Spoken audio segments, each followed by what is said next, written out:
dumi-dumi ng kamay mo. Umalis ka na. Baka may nakakahawa kang sakit. Mawaan mo pa kami. Baka mamaya, nagmamanman lang pala yun dito. Saan ka galing? Ang limos po ako, Tay. Pambili po ng gamot nyo. Hindi mo dapat ginawa yun, anak. Nandito ka na naman? Siguro, nandito ka para sundan ako, no? Umalis ka nga dito. Anong nangyari dito? Ikaw ba yung tatay nitong batang to? Bakit anong ginawa niya? Siguro, magkasama kayo, no? Balak nyo kaming nakawan?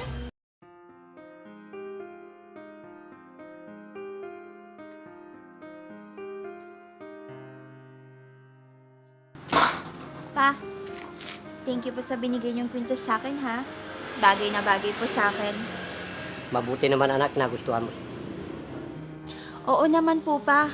Basta binigay niyo po sa akin, pinapahalagahan ko po. Tulad ka rin ng mama mo. Kahit anong bigay ko sa kanya, natutuwa. Kung hindi lang sana siya pumanaw ng maga, sana kasama pa natin siya. Pa, masaya na si Mama kung nasan man siya naroroon ngayon.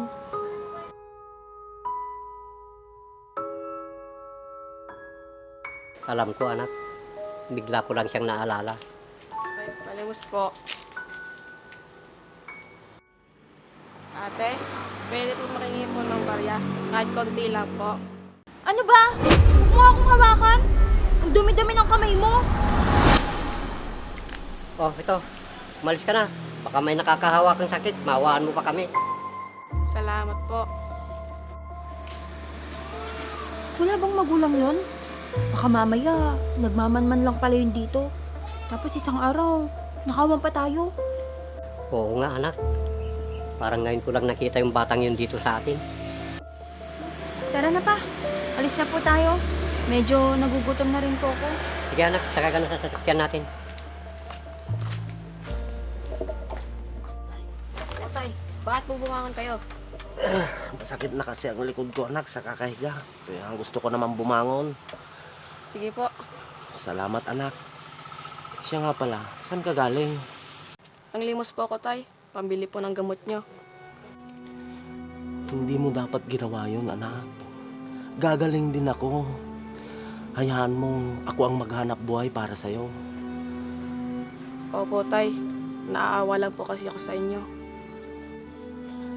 Sige na, magsaing ka muna para makakain na tayo.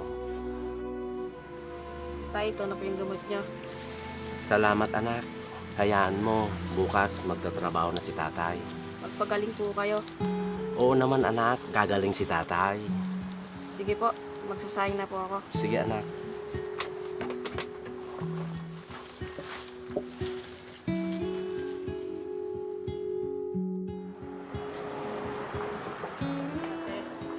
Hoy!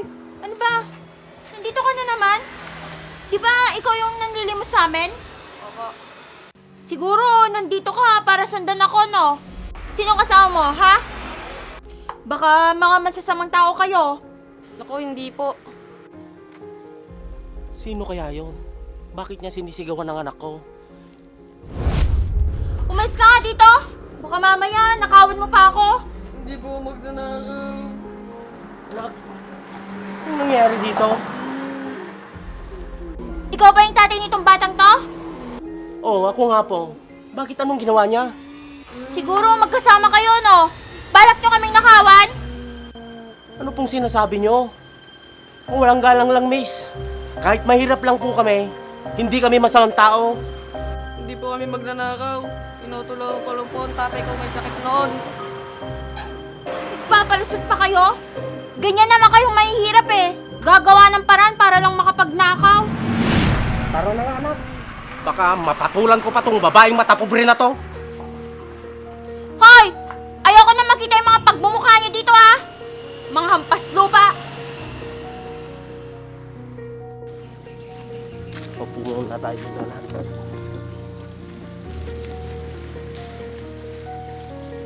Bakit pala nagalit sa'yo ang babae kanina? Hindi ko po alam, Tay. Bigla na lang po siya nagalit. Ganun ba, anak? Naalala ko po noon, nung nakarang araw. Siya po ang pinalimusan ko po noon. Ano? Opo, siya po yun. Binigyan po ako ng papa niya ng pera po. Sa susunod, umiwas ka na lang sa mga ganong klaseng tao. Akala mo kung sinong mayaman. Tay, pag ako po yumaman, hindi po ako gagaya sa kanila. Tama yan, anak. Dahil hindi magandang minamalit mo ang kapwa mo. Porkit ba nakakangat ni sila sa buhay, minamalit na nilang mahihirap. Di ba tay, masama po yun? O anak, pantay-pantay lang tayo sa mata ng Diyos. Maswerte nga sila, yumayaman sila. Sana dalhin nila sa mabuti at itrato ng pantay ang kapwa nila. Ako po tay, ganun po ang gagawin ko. Ikaw talaga, anak. Magpayaman ka muna paglaki mo. Payayamanin ko po kayo tay. Mag-aaral po ka na mabuti at magtatapos po. Tama yan, anak. Mag-aral kang mabuti para makapagtapos ka. Ako nang bahala sa pag-aral mo. Sige po. Maghanap ako ng trabaho para makapagtapos ka. Salamat po.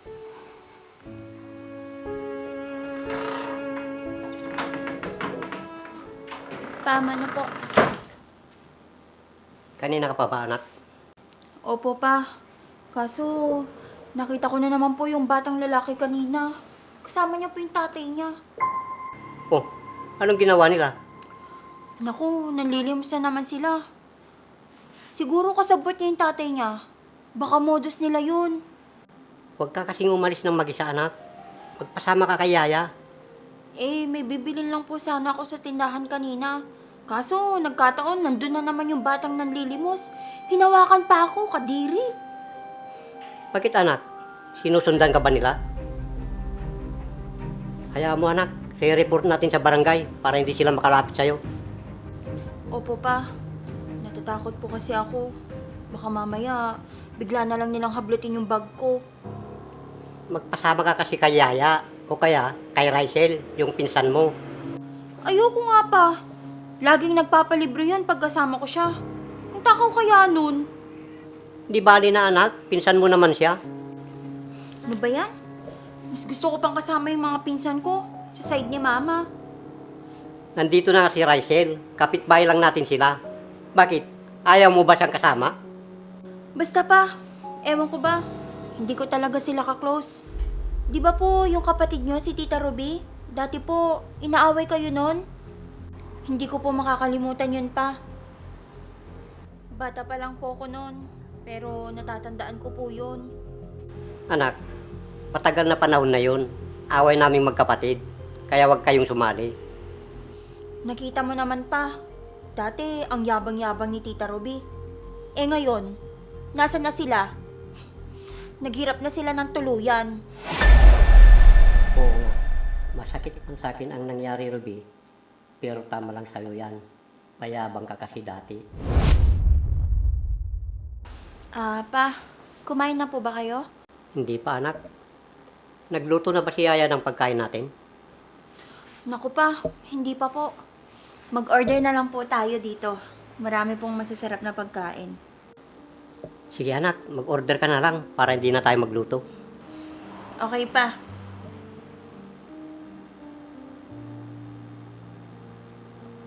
Ayan, naka-order na po ako.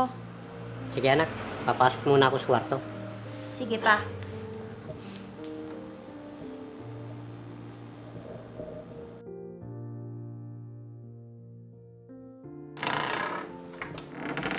Tuloy ka, tuloy ka.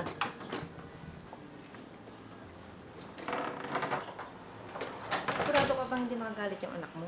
Di yun, mabait yun. Sige, maupo ka muna.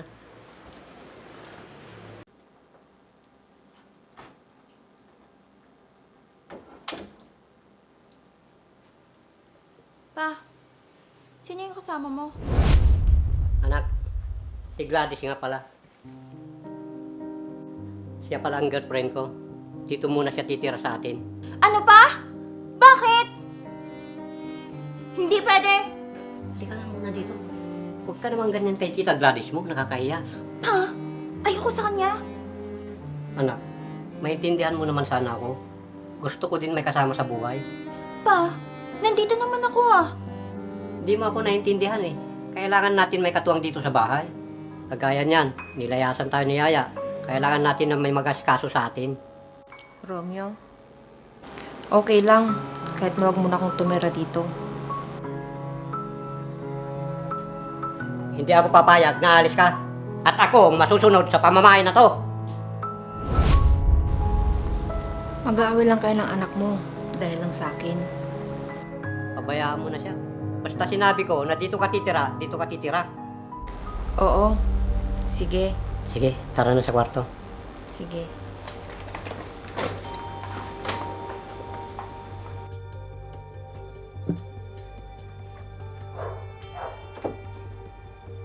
Oh, tinitingin-tingin mo dyan. Wala. Hindi ka ba nakakahalata? Ayoko sa'yo. Kung ako sa'yo, aalis ako dito. Kasi alam mo kung anong role mo? Mukhang katulong. Lovely, nandito ako para sa papa mo. Mahal ko siya. Akala mo ba, mahal ka ng papa ko? Lovely, bakit? Anong sinasabi mo kay Gladys? Totoo naman pa, di ba? Katulong lang sa bahay ang nararapat kay Gladys. Irespeto mo naman si Tita Gladys mo. Sige pa, mas paboran mo yung babae mo. Simula yung nandito yan, siya na lang lagi yung iniintindi mo.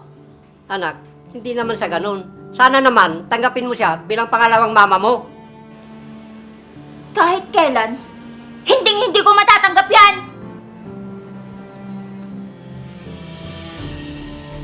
Pasensya ka na sa anak ko ah. Balang araw, matatanggap ka rin niya. Yun naman ang ginagawa ko. Pero hindi ko na kayang pagpasensyahan ka pa. Lovely.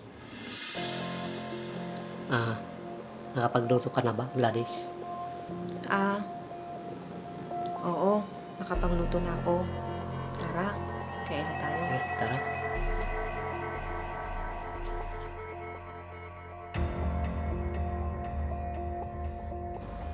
Romeo, kasal na tayo.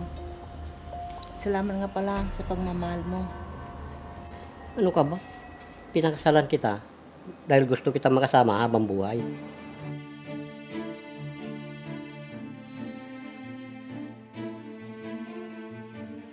Bukas, mag-out of town tayo. Lovely, dito ka muna bukas. Mag-honeymoon kami ni Tita Gladys mo. Sige po pa, hindi ko rin naman gusto sumama sa inyo.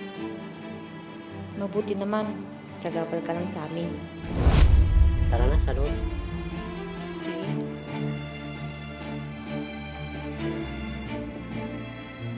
Ngayong kasal na sila ni Papa, may kahati na ako sa mamanahin ko kay Papa.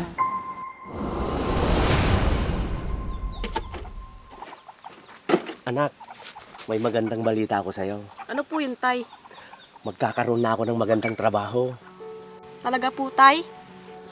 Oo anak, mabibili na natin ang magusto nating bilhin at makakabili na tayo ng masasarap na pagkain. Yay! Mayaman na tayo! Oo anak, balang araw, mangyayari din yon. Di po, Tay, kapag nabili po ang gusto natin, mayaman na po tayo. Ang mayaman anak, may malalaking bahay, may kotse, at maraming lupain at negosyo. Ganun po ba? Ibig sabihin po nun, matagal pa po yun. Kasi po wala tayong magandang bahay.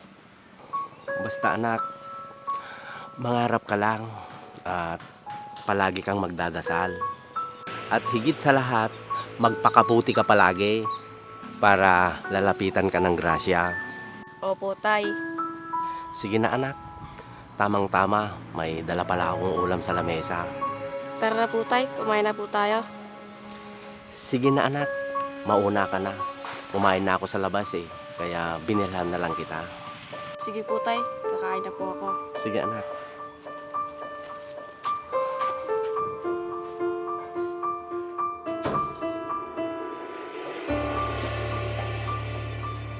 Gladys! Pa, bakit? Ano nangyari sa'yo? Umupo ka nga muna dito. Sandali lang. Gladys! Gladys!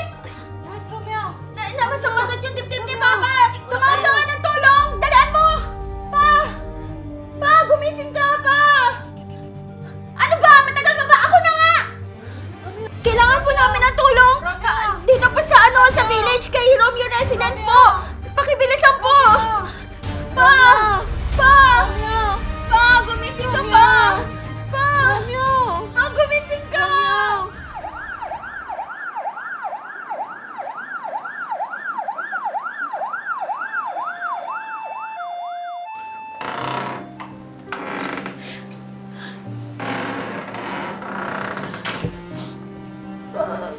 Bakit mo kami iniwan? Lovely, pumasok ka na muna sa loob at magpahinga. Bakit mo pinabayaan yung papa ko? Akala ko pa naman maaalagaan mo siya! Hindi ko naman ginusto ang nangyari. Pareho tayong nawalan. Umalis ka nga muna sa tabi ko! Alis!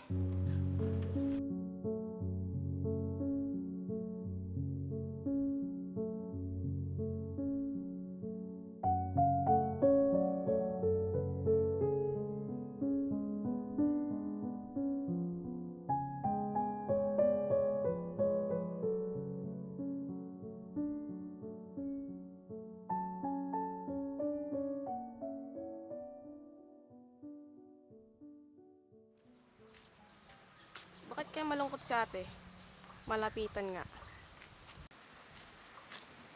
Ate, Ikaw na naman? Bakit ka nandito? napansin ko lang po, malungkot po kayo. Ano bang pakialam mo? Nandito ka ba para manlimos sa akin? Wala na yung papa ko, wala na kaming pera. Ate, ito po. Sa'yo na po. Ano yan? Bakit binibigyan mo ako niyan? Pera po. Kasi sabi niyo po, wala na po kayong pera eh. Sabi po kasi ng tatay ko, kung sino daw po nangangailangan ng pera, bibigyan ko po. Ito po, sa inyo na po ate. Saan mo kinuha yan? Siguro ninakaw mo yan no, tapos ibibigay mo sa akin. Hindi po ate, sa akin po to. Binigay po sa akin to ng tatay ko. Bibili po sana ako sa tindahan, pero sa'yo na lang po. Hindi na, sa'yo na yan. Malungkot lang ako kasi nawala na yung papa ko. Ate, hindi po siya nawala. Andyan lang po siya sa tabi nyo. Binabantayan lang po kayo. Maupo ka nga muna dito.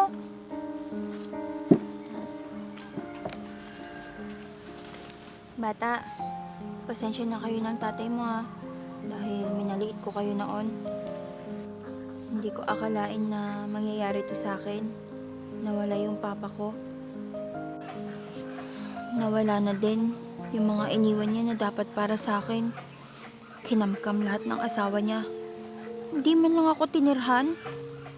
Ganun po ba? Bakit kaya nandun si Kenneth? Kausap niya yung babae.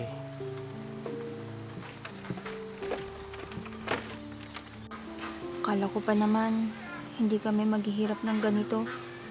Dalawa lang kami ng papa ko, tapos iniwan pa ako mag-isa. Kenneth anak, bakit nandito ka? Nakita ko kasi si ate. Malungkot po kasi siya. Dahil pinuntan ko po. Kuya, patawarin niyo po ako sa mga nagawa ko sa inyo at sa mga masasakit na binitawan kong salita. Wala na yon. Hindi naman ako nagtatanim ng sama ng loob sa kapwa ko. Kaya huwag mo nang isipin yon. Tay, huwag niyo po akong iwan. Malulungkot rin po ako. Kadol po kay ate. Pag iniwan niyo po ako. Hindi mangyayari yun, anak. Bakit, miss? Anong nangyari sa papa mo? Inatake po kasi siya sa puso nung nakaraang buwan. Ganun ba? Kailan lang nung nakita ko siyang nakatambay sa inyo? Hindi nyo ginagawang maayos yung trabaho nyo. Kaya ganun, pumapalpak. Paano ngayon yan? Ulitin yan. Sayang lang yung pinapasahod sa inyo.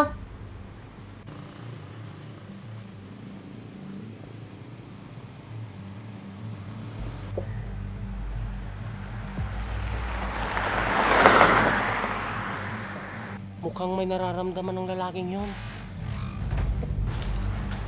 Sir, okay lang po ba kayo? Masakit lang yung dibdib ko. Pero okay na ako. Sir, wala po ba kayong kasama dito sa bahay? Meron. Yung asawa ko nasa loob.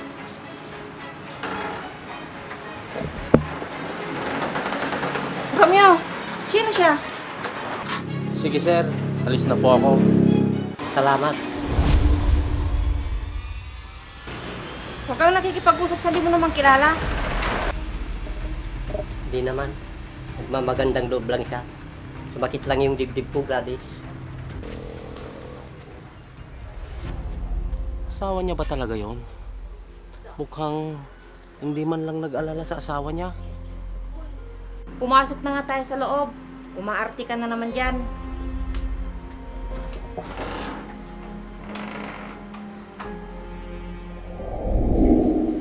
Kuya, pasensya na po kayo noon ha, kung napagkamalan ko ho kayong masamang tao. Masyado ho akong mapagmataas at mapanglait noon. Kala ko ho, hindi po kami maghihirap ng ganito. Hindi ko ho lubos akalain na hantong ang buhay ko sa ganito. Uli lang lubos na ho ako. Niwala man lang natira ni isang kusing na mana galing sa mga magulang ko. Bakit? Di ba may kaya kayo? Nung nabubuhay po ang papa ko, malaki po ang sahod niya. Pero hindi naman po napupunta sa ipon niya. Sa napangasawa niya po lahat binibigay. At ngayon, lahat po ng naiwan ni papa ko ay kinuha niya. Dahil legal daw po siyang asawa. Ba't pumayag ka? Wala po akong magawa, kuya. Dahil nagbanta po siya sa akin. Mahirap nga yun. Baka buhay mo pa ang kapalit. Kaya nga po, kuya. At ito ko ngayon, hindi nakapagtapos ng pag-aaral. At wala pong mahanap na matinong trabaho. Kung gusto mo, irekomenda kita sa kumpanyang pinagtatrabahoan ko. Naku, baka hindi po ako matanggap. Dahil hindi ko naman po natapos ang kurso ko. Ano ka ba? Meron namang posisyon base sa pinag-aralan mo kahit na hindi ka nakapagtapos. Talaga po, hindi ko po lubos akalain na kayo pa yung tutulong sa akin. Yung mataray na babae at minamata kayo noon, siya pa yung tinutulungan nyo ngayon. Wala na yon. Mas maganda tumutulong ka sa kapwa. Naranasan din namin na walang-wala kami noon. Yung tipong mamamalimos ka na lang para may makain at gamot pag may sakit. Mahirap rin po makaranas ng ginhawa sa buhay kung hindi mo gagamitin ito sa tama. Huwag kang malungkot. Balang araw, makakaraos ka din tulad namin. Kuya, mabait po kayo. Kaya pinagpala po kayo ng Diyos. Hindi tulad ko na sobrang sama, lalo na sa inyo. Mababago rin ang takbo ng buhay mo dahil pinagsisisihan mo ang mali mo. Sana nga po, kuya. Salamat po. Ano, gusto mong sumama sa akin para makapag-apply ka ng trabaho? Opo, sige po, bukas po. Sige, paano ba yan? Uwi na kami. Sige po ate, paalam po. Sige na. Ay, sandali lang po, kuya. Ngayong magkakilala na po tayo, maraming salamat po. Kahit papano, lumuwag po yung pakiramdam ko.